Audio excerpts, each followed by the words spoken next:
Have you ever wondered how you can make your garden both beautiful and efficient? The answer might lie in a centuries-old technique called espalier.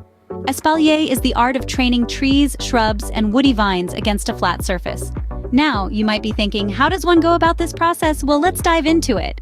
Espalier might seem like a complex task, but with a few simple steps, you can have your own living sculpture in your garden.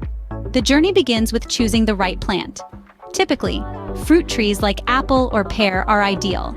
Your chosen spot needs to have ample sunlight and a strong support structure, such as a wall or fence. Training the plant is the next step. After planting, you'll need to prune your tree, leaving only the strongest central leader and a couple of horizontal branches. As your tree grows, use ties to guide the branches along your chosen pattern. Patience is key here, as this process can take a couple of growing seasons. Finally, maintenance is crucial.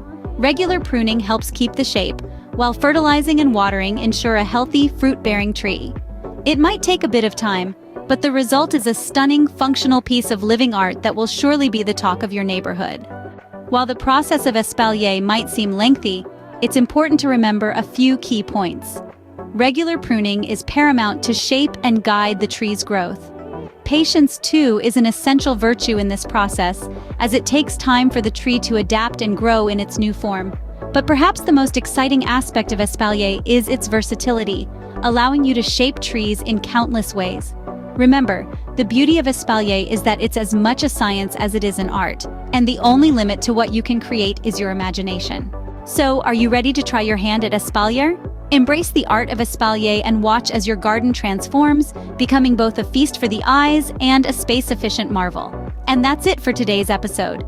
If you found this information helpful, don't forget to like this video and subscribe to our channel for more gardening tips and tricks. Happy gardening!